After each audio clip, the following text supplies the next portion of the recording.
Congress party के कई सदस्य माननीय प्रधानमंत्री जी के आसन पर पहुंचकर कोई भी अप्रत्याशित घटना कर सकते थे। अगर ये घटना हो जाती तो ये अत्यंत अप्रिय देश के लोकतांत्रिक परंपराओं को तार तार कर देता। प्रधानमंत्री से आग्रह किया कि उन्होंने सदन में नहीं आना चाहिए।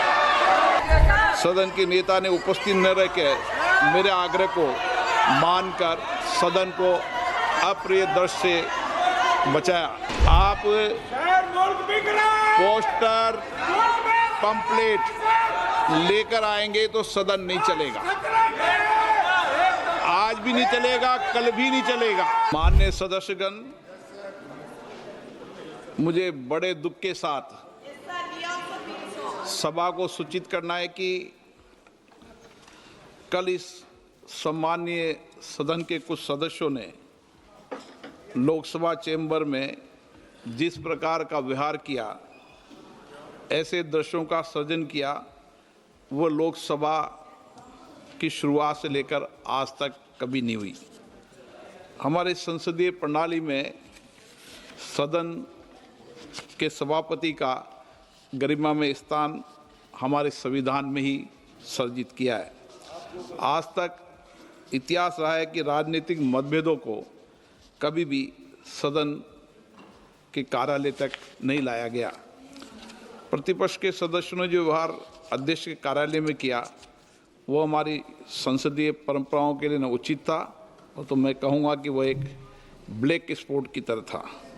हम सबको सदन सुचारू रूप से चलाने में सहयोग करना चाहिए। इसके बाद जब सदन के नेता को सम्मानीय महामहिम राष्ट्रपति के अभिभाषण पर जवाब देना था, तो मेरे पास पुख्ता ऐसी जानकारी आई कि कांग्रेस पार्टी के कई सदस्य माननीय प्रधानमंत्री जी के आसन पर पहुंचकर कोई भी अप्रत्याशित घटना कर सकते थे। ये दृश्य मैंने सदन में देखा भी सही।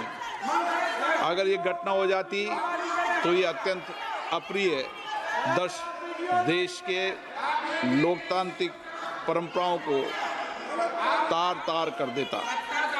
इसको टालने के लिए मैंने माननीय प्रधानमंत्री से आग्रह किया कि उन्होंने सदन में नहीं आना चाहिए, और सदन के सभापति होने के नाते मेरी जिम्मेदारी बनती थी कि सदन की उच्च परंपराओं गरिमाओं को अक्षुण्ण बनाए रखें।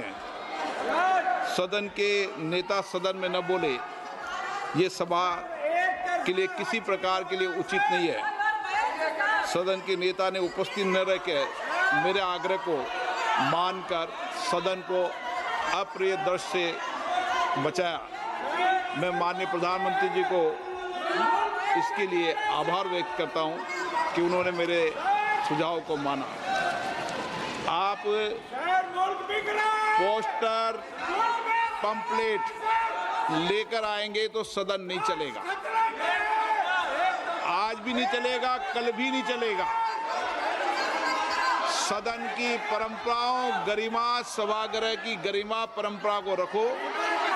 कल की घटना देश ने देखी है, किस तरीके से महिला सदस्य वहां तक पहुंची है। ये कोई उचित नहीं था और ये सदन की गरिमा के अनुकूल भी नहीं था। आप सभागृह की गरिमा को गिराना चाहते हैं।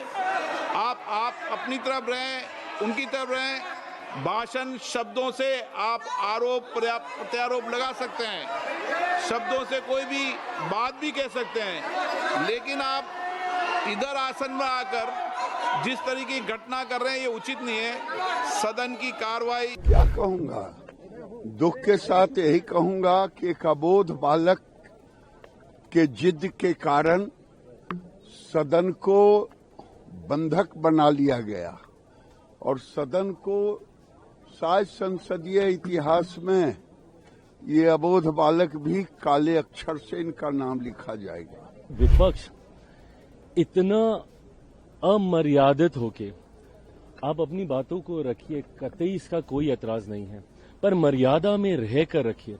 और मैं ये मानता हूं कि आप कड़े से कड़ा प्रहार भी मर्यादित भाषा में कर सकते हैं। इस्तेमाल कीजिए ना, देश की सबसे बड़ी पंचायत है, इस मंच का इस्तेमाल कीजिए।